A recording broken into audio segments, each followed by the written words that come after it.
We're going to be covering biblical gender roles again, because of course we are, because there's nothing like the fustercluck that is that man's brain. God, I don't want to ad hom this early in the video, but I'm really starting to think there's not really much there. I'm starting to think it's all soup. It's all soup. But since we cannot go to the soup store to get clothes, let's go ahead and look at the fan art section first. So, we have what is probably the most accurate picture that has ever been submitted ever from Borealis System.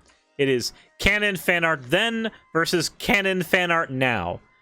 Yeah, there was once upon a time where gender bending the character was not the accurate thing to do, and putting Neko ears on the character was not the accurate thing to do. And God, I need to get my hammer back. I need to integrate a hammer into a model again. For those of you who've been here for almost 4 years, thank you so much, because it's been a journey. Alrighty. Well then, let's go ahead. Thank you very much for your fan art submissions. If you want to submit fan art, then do so on the Discord. Let's go ahead and get into reading biblical gender roles before I pass the fuck out. Let's see here. So, from Biblical Gender Roles on his Biblical Sexology website, because of course, if I want anybody to teach me how to please a woman, I'm gonna ask Larry. I'm gonna do it. So he goes, I recently had a woman named Monica write me about 10 rules for sex that her husband gave her at the beginning of their marriage. These rules are very good applications of what the Bible says about submission in sex and marriage. I asked how many years Monica and her husband had been married in a follow-up email, and she responded they've been married 13 years. So ladies, listen up. These rules have made for both a holy and happy marriage for Monica and her husband, and they will for you as well if you follow them. So I already got a problem with this, BGR. Sorry, Larry, I gotta tell you. Very important for you to understand this. Not all marriages are created equal. Not everybody's needs are the same. The rules that work for one marriage will not work for another. Below is Monica's email to me with her husband's rules for her that she's tried to live by during their 13 years of marriage. Alright, let's take a look here. I'm not going to read the email. Ugh, okay, there's tiredness. I'm not going to read the email because you guys can read it yourself if you want. Let's go ahead and read the rules themselves. 1. Obedience means complete obedience. No exceptions. If you can pick and choose when to obey, you aren't actually being obedient. Sex is an important part of marriage, and being totally sexually obedient to your husband is part of your vows. Respect your husband's authority over you in every aspect of your life as God intended. And then he links Ephesians here, but we're not going to read the Bible because most of us grew up on that fucking shit. So let's maybe go ahead and take a minute to think about what's being said here. Maybe it's important for us to maybe dissect the logical end result of this. I have known people who have used this logic, having sex with your husband all the time as part of your marriage vows, to argue that it's impossible for a wife to be raped by her husband. If you say no to sex, it's breaking your marriage vows, and therefore room for divorce. You can just have the fucking divorce at that point, because, you know, why not?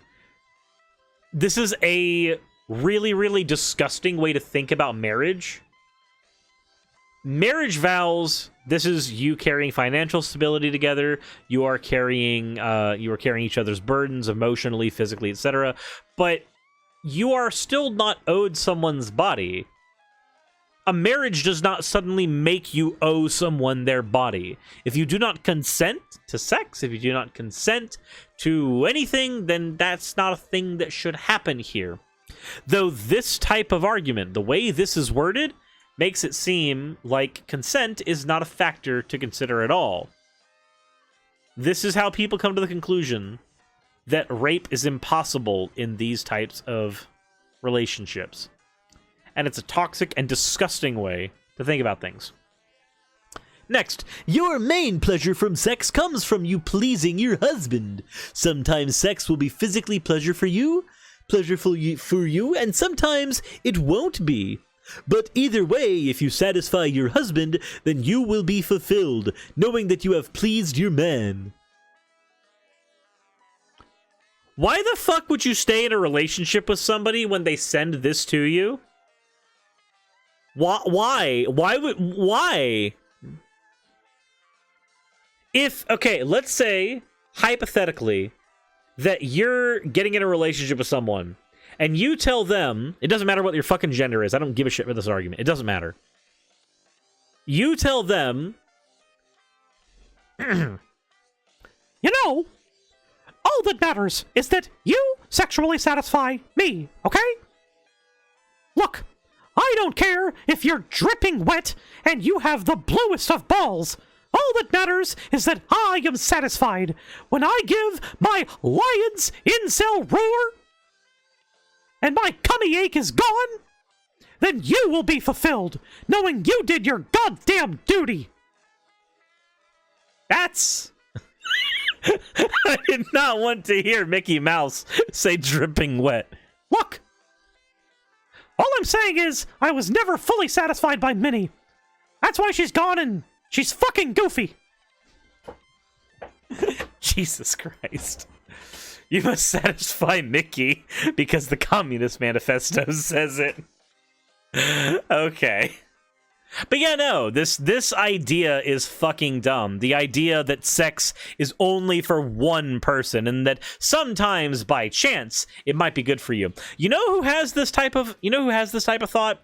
Somebody who doesn't know how to satisfy their partner. This is the type of logic that you use when you cannot physically satisfy your partner. Yeah, sometimes I'll satisfy you, sometimes I won't.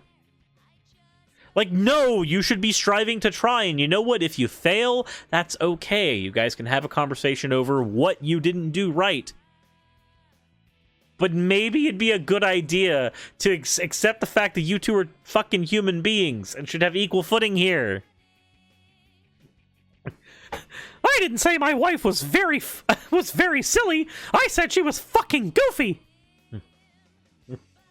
Said Mickey, you're making me concerned for Minnie. Look, all I'm saying is the Bible said, spare the rod, spoil the wife. Rule number 3. Your husband carries a great responsibility as the head of your household. It is very stressful to be your family's leader, provider, and protector, and sex is an important way to relieve that stress. Sometimes your husband is going to demand sex at an inconvenient time or when you're tired. Remember that he probably needs a physical release to help him get through the hard day. Oh my god. We're gonna bring out Mickey again. Minnie, listen.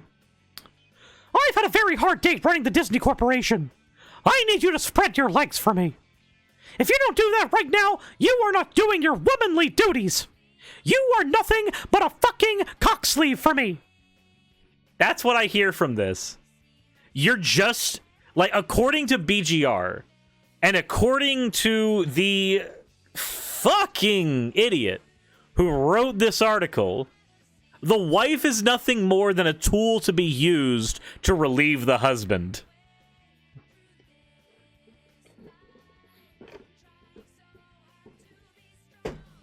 Like, no, bad.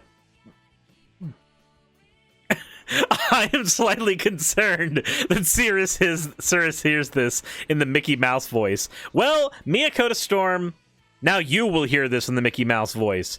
Every single time you think of an abusive partner in a relationship, you're going to be able to disarm half of the fear from them because you're going to hear the things they say in Mickey Mouse's voice. Say that again, Suris. My head's on so... No, I'm not saying it again, Kitsune Traveler. I'm not gonna say that Minnie is Mickey's cocksleeve ever again. Those are weird things to say, especially live, in front of an audience. Bullwinkle voice is almost as bad. Joey, what's sex? All right, the next part, the next rule. Rule number 4.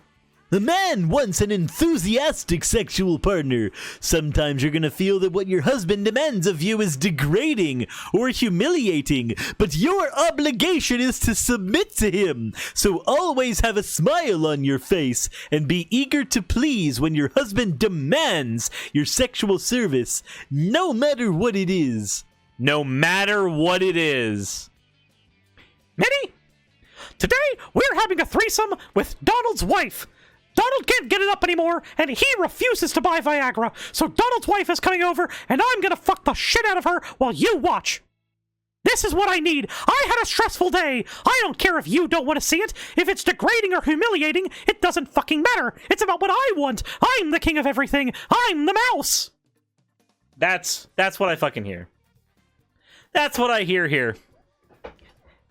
It's not like over and above not being able to consent to things. You could just make somebody do anything horrible based on this fucking logic here. Oh, Mickey, you'll never be able to satisfy Daisy. The anatomy isn't there. Mickey, do not bring Daisy into this. At least Mickey didn't bring Pluto into this.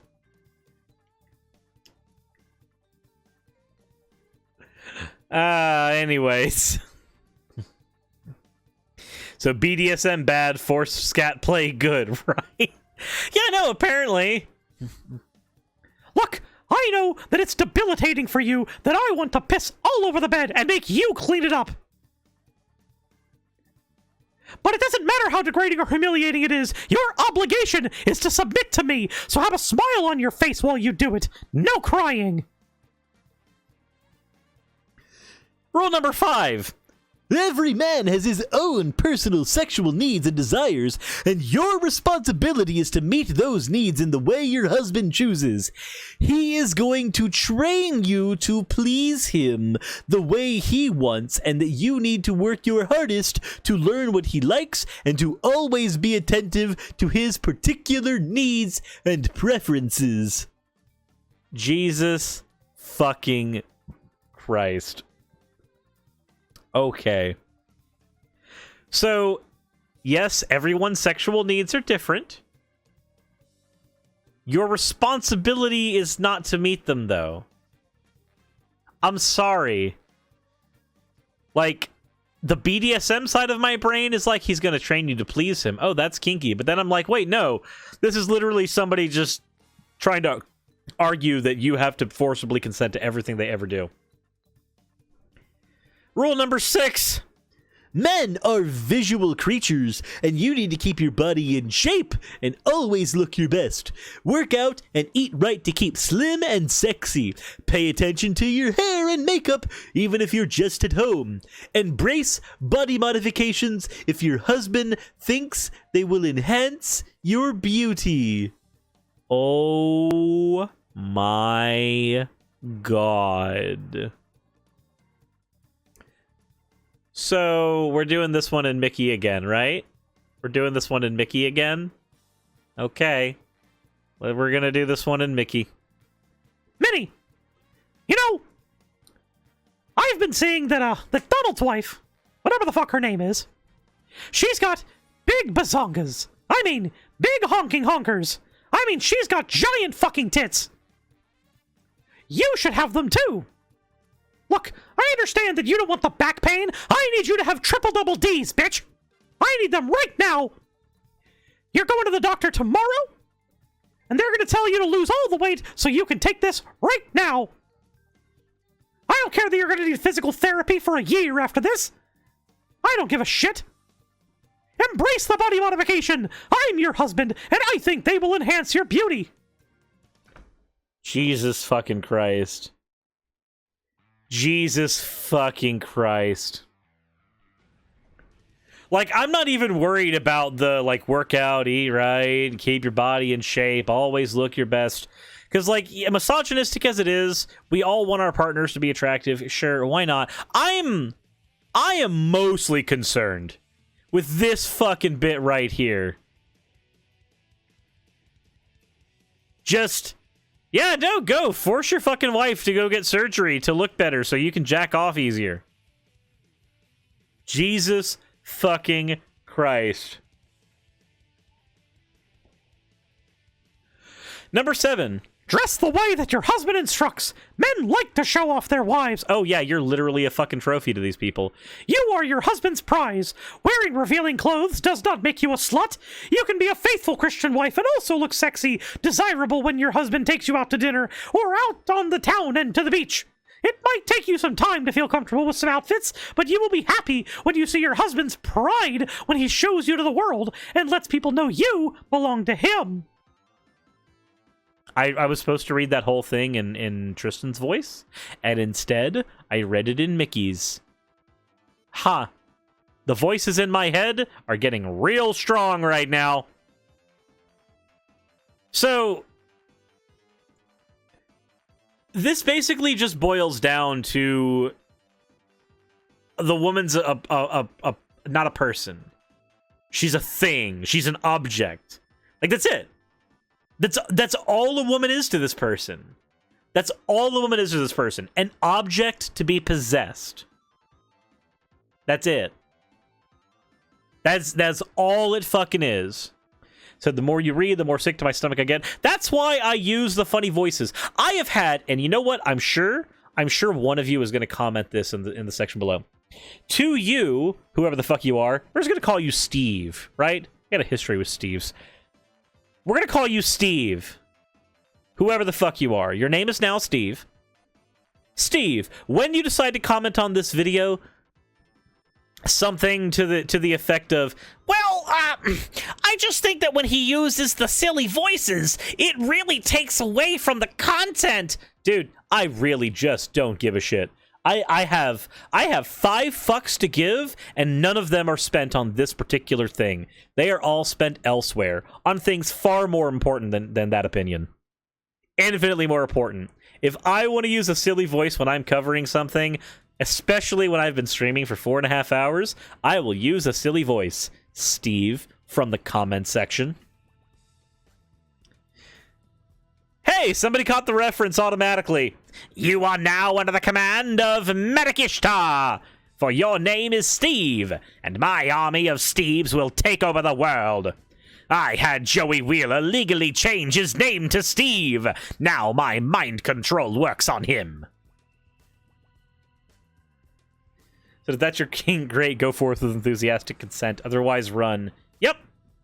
These types of contracts things, they work if you're in, like, a sub-dom relationship and you understand that you can break these at any point.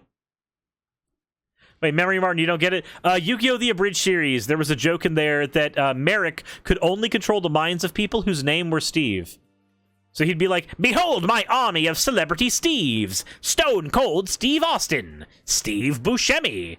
And just, like, he'd go through all of those. So they had to keep Little Karibo had to keep the running joke going throughout the entire show that Merrick could only take control of people whose names were Steve.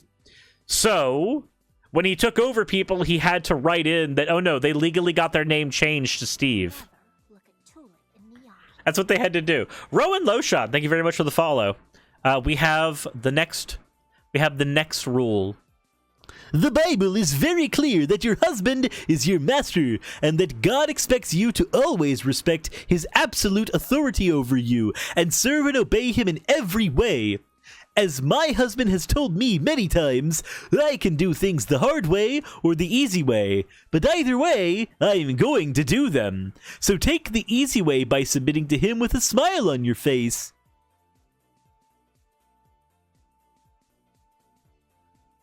Lady, why the fuck did you marry someone with these types of rules? Magnetar707, thank you very much for the follow. And yeah, this is just rape apologia. Nenny, we're gonna do this the easy way or the hard way, but either way, I'm gonna drain my plumbing. That's what I hear. That's what this reads as to me. This is fucking awful. Jesus Christ.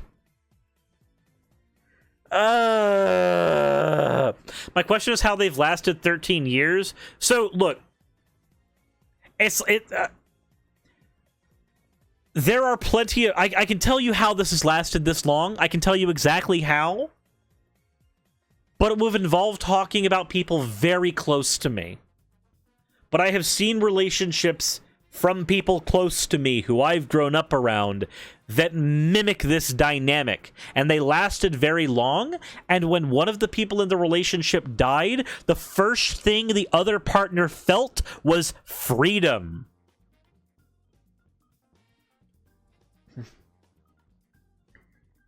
Oh my god. Wait, is this BGR? Yes, Kaleem, this is BGR.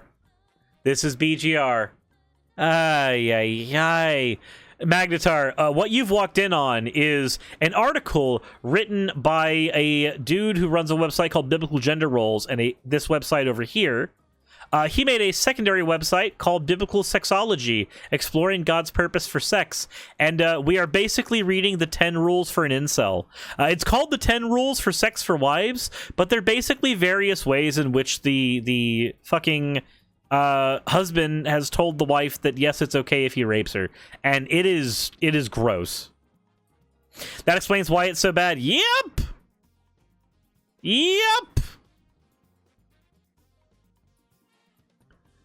Oh my god. Rule number 9.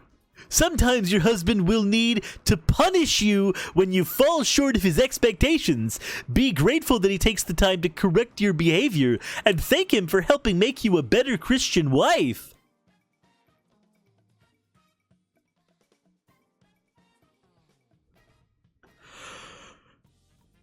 Okay.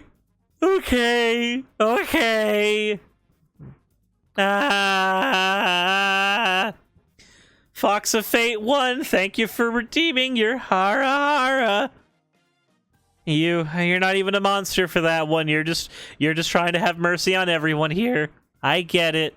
Holy shit. Yeah, there's a giant fucking yikes there. There's a giant fucking yikes there. Well, we gotta do it in Mickey. Minnie! It took me over 5 minutes to come.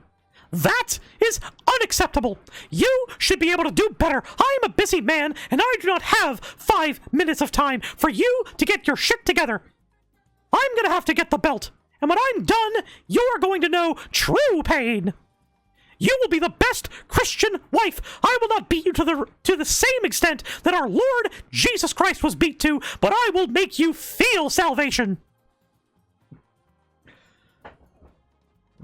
So she didn't do my OO last time. I am sorry, Kaleem Sky, for both Borealis and you. Oh well. I'm sorry that I didn't get it earlier. I did not see it. So the Rape King is consensual roleplay. That's not actual rape. Yep. So are you sure this isn't someone's BDSM fantasy being mispublished? I don't think it's being mispublished here at this point. The thing is, even if it is a mispublish, this is BGR. He wholly agrees with these things.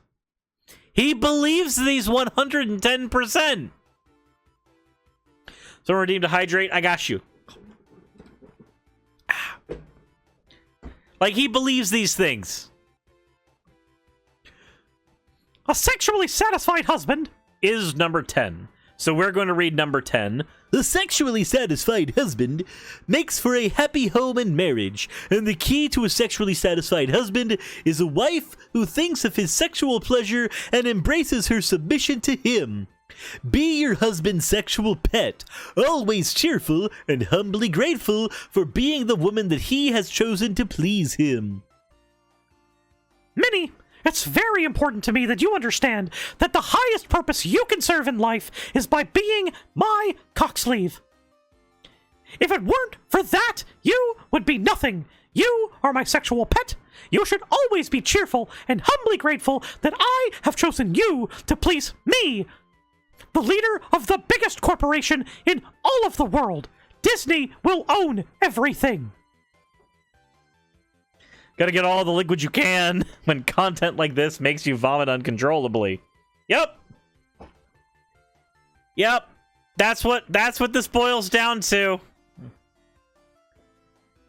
And then, of course, Biblical Gender Roles concludes all of these with I can say for me that these rules have worked well and our marriage is very strong. It was not all that easy for me at first, but once I embraced these principles, I adopted the proper mindset and I felt right, and I still feel that way years later. Cheers, Monica! He literally just went, I had a hard time adjusting to being an abuser, but after I did, everything was A-okay, and none of my marriages will ever end up in divorce ever again.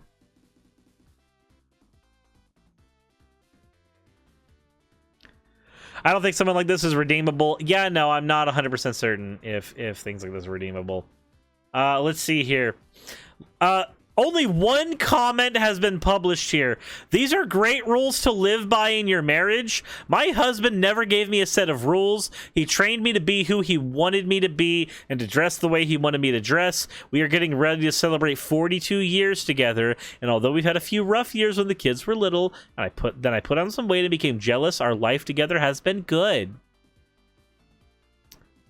I read this article and he fully agreed with these as well. Dude, Anne, your husband's an abusive piece of shit and you're literally just an abuse survivor. I wonder if he'll let me do this. Hold on. Email.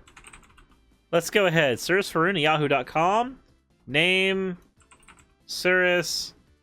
Yeah, no, I don't want that there. Don't publish my fucking avatar. Just get rid of that oh my god. I hate that turn off hover cards. This picture will show whenever you leave a comment. Click to customize it. Get rid of it. Fucking, you know what? It's fine. It's fine. It's fine. It's fine. It's fine. Enter your comment here. I really think the only thing that can be left here is this. This is the only thing. This is the only thing I can think to leave here. This is all I've got. Kofern said, I heard you were evading taxes. Is that true? Nope. I literally have a fund up there for the purpose of trying to save up for taxes. So no. No evasion here. I have postponed them because I'm a poor bean and can't pay them all at once, but you know, there's that. This is all I've got. This is all I got for you, BGR. Just, you know what? We're just gonna post that comment. I don't want to make... Nope. Posting the comment is not important enough for me to sign up for a website today.